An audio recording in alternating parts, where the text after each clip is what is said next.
Hey guys, Zomfox here. And with the XFL 3.0's first week having just concluded a couple days ago, I decided it'd be a pretty fun idea to look back at its first week as well as the USFL's first week and do a tier list judging just purely the first games of each league. So the first week of both seasons, as the first week is where you see what teams are going to look to be good, look to be bad, how new players fit in their new teams, and all that kind of stuff.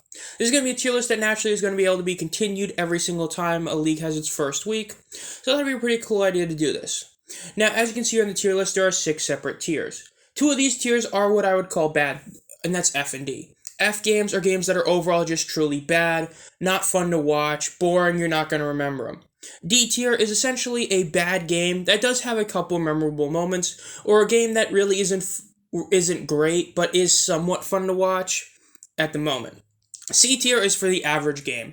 This is a game that when you watch it, it was a solid, decent game, but not one you're really going to remember, let's just even say a year down the line. B tier is an overall good experience. It's a game that was pretty solid, was overall more good than bad, but really isn't one that in the long run is going to be remembered, but does have some memorable moments unlike C. A tier are for overall great games that are really fun to watch throughout, but just aren't necessarily the top tier, as S tier is for those instant classic type games.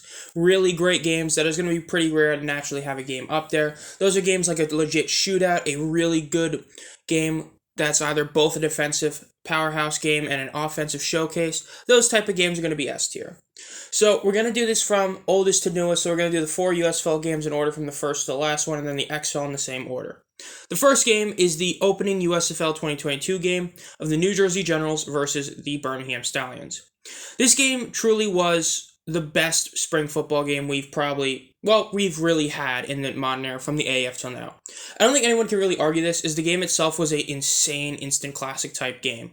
And it ended 28-24 and was overall one of those games that was really close the whole time, but New Jersey had the lead basically the entire game. There was a bit of an end in the first quarter where they had a decent amount of punts, but then after that you had overall some great defensive play for the most part.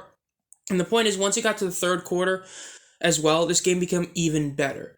It was overall one of those games where it was a true good old spring football feel, as the Generals had missed kicks end up really holding them back in the end of the game, but the Stallions were able to continue milking the clock for the most part and ended up winning the game on basically a last-second touchdown. If anyone remembers this game, they remember that this game was an all-time classic spring football game. It truly was a overall fantastic game. I think everyone who saw it agrees that it's definitely an S-tier game. Now, as for the Houston Gamblers versus Michigan Panthers, this game is probably the most underrated of really all the games from the USFL last season, as the fact that it came out after the New Jersey Birmingham game, it meant that a lot of people probably didn't remember this one. This one overall was a really solid game as well, but for 2 teams that would end up being, pretty bad throughout the season, it was an overall great game that had a lot of defensive showings of great play by the defense, as well as some decent offense, especially the Michigan Panthers' last drive that ended on a last-second pass falling incomplete to stop them from getting another chance at the end zone. The game was insanely great. There were both miscues at both teams. Both teams put up some really good showings, and overall, this was definitely an A-tier game. Next, we have the Philadelphia Stars versus the New Orleans Breakers. This is one of those games that's a tight-knit, close game throughout the entire time, yet it didn't feel that great to watch. The game just is very forgettable when you look back at it. There really isn't a single play that you can look at and say, oh yeah, that was a great play. You don't really think of anything insane about it. It was a 23-17 game where the last few drives were all pretty bad. I mean, after the Breakers scored their touchdown in the opening fourth quarter, the next drives were missed field goal, downs, fumble, missed field goal, punt, and then the end of the game. Overall, the ending wasn't really the most exciting and the game isn't that memorable, but when you did watch it, for the most part, it was a pretty good game. So, I guess the best way to put it is it's your quintessential C-tier game. A good game that you're not going to remember a year and a half down the road. And the last USFL game are the Tampa Bay Bandits versus the Pittsburgh Maulers. Let's just really not take this long. This game was bad, okay? As soon as you saw this game, you immediately knew that the Maulers were going to have a really bad year. The game had a obscene amount of punts. This wasn't like you had a couple, stints during the game where it was a lot of good defense, some bad offensive punting. No, almost the entire game was just a bunch of punts, terrible miscues, just an overall bad experience. This game was definitely the worst of all 4 USFL games, and I guess a spoiler alert for later in the video, this is the worst of both leagues' first ever weeks. So those are the USFL games. Had a couple really high highs, and then you had a middle of the road type of game, and then you had the travesty that was the Bandits Maulers. So what about the XFL? The XFL's first game was between the Vegas Vipers and the Arlington Renegades. This game overall is one that I think people are slightly overrating as some people are making it seem like this was an all-time classic type of game. It wasn't really that great. And the reason I say that is because of the fact that the Renegades offense was abysmal for the most part. It's one of those where you look back at the stats and you see what Drew Plitt had as his stats, and you go, wow, he had that many yards and had that good of an overall rating. Because when you watched it, that offense was pretty poor the whole game. The only reason this game ended up becoming really solid was because the Vipers basically gave the game away. They threw not one, but 2 pick sixes, as well as fumbled the ball, which allowed the Renegades to get free points without having to actually have their offense do anything.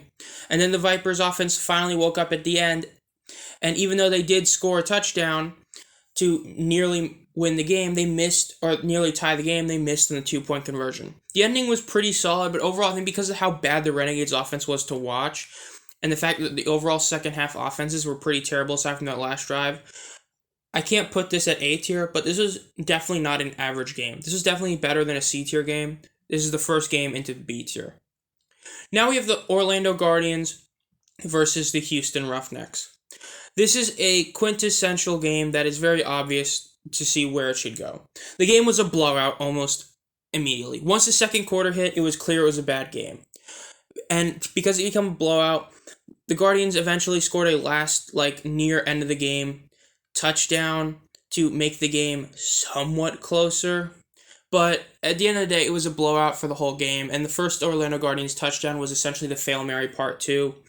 But the fact is, it wasn't a boring punt blowout like the Bandits Maulers. So this is the first game into D tier. Now we have the St. Louis Battlehawks versus the San Antonio Brahmas. This game was looking for about 55 minutes as an instant F tier, bottom tier, terrible football game. But in the last 2 minutes, it just, oh my goodness. The Battlehawks scored a touchdown, they converted a 4th and 15, and they scored another touchdown to win the game. As it was just incredible. Not to mention they did get their 3-point conversion off on their first touchdown. They ended up winning the game in the last 2 minutes thanks to all the implementations of the rules. And the ending was incredible. The only problem I have, though, is that I can't put this game that high. The bottom line is if you watched it, you probably turned the game off at around halftime or just after halftime. It was an insanely boring game that, aside from the fourth quarter, literally the fourth quarter, had basically no offense be played. The Battlehawks, until their last 2 drives, had barely 100 yards of offense. It was an awful game that had an insane final few minutes. Basically, it's what exactly a D-tier game usually is. It's a game that overall was terrible, but had a couple great moments. It's a shame that those great moments are at the end of the game after the game had already sucked, but at the same time, it rewarded people who watched the whole game, but it definitely does not deserve to be any higher than D, because that's one of those things where you're setting a bad precedent, as the majority of that game was horrid. Last, for this XFL opening week, is the Seattle Sea Dragons versus the DC Defenders. What a game. Really, what a game. This game was definitely the best game of the entire week for the XFL. I do believe that wholeheartedly. This game had basically everything. Despite the fact that the fans that came to show up were a lot less than the last iteration of the XFL, these guys were probably more intense than the last ones. The beer snake throwing lemons on the field, it was just something else. It took so many headlines for the fans, but the game itself was also really good. The game was an overall close game throughout almost the entirety of it. Ben DiNucci had a great game, then ended up costing him near the end with some bad picks and a fumble at the literal last second. And it wasn't even just the fact that DC did nothing on offense. They did have a couple offensive drives and were able to score on some of the opportunities they were given. This was definitely the best game of the week for the XFL. Now, I don't think it's as good as that Stallions Generals game, but this is definitely an A-tier game. It was an awesome game to watch. it just wasn't as good because some points the offense, especially the defender's offense, didn't really feel to do that much, but it was definitely a great game throughout. So that's the tier list that I have for right now. One game in S, two in A, one in B, one in C, two in D, and one in F. And honestly, both leagues kind of average out about the same. Even though the XFL has two games that are under C tier, they also don't have a game in F tier. They also have a really solid game in A and a game in B tier. So they both basically average about the same, which is not a huge surprise to me. And overall, I think this is a pretty solid list. I think that there's maybe one or two that I could see some people change, but especially the Brahmas Battlehawks game, I feel like you cannot put that any higher than D because of the fact that most of the game was truly awful, as it was looking to be a second coming of the Broncos Colts Thursday night football tragedy. But yeah, let me know what your guys' thoughts are on this tier list down below. I mean, and what games you would put somewhere, and what do you think is different? So, without further ado, this has been ZomFox. In the next couple days, once we have the TV ratings, the XFL Week 1 review should be coming out. And naturally, we're going to have some draft videos coming out for the USFL this week. So make sure to subscribe and hit the bell to be notified as soon as all those happen. And as always, have a great night.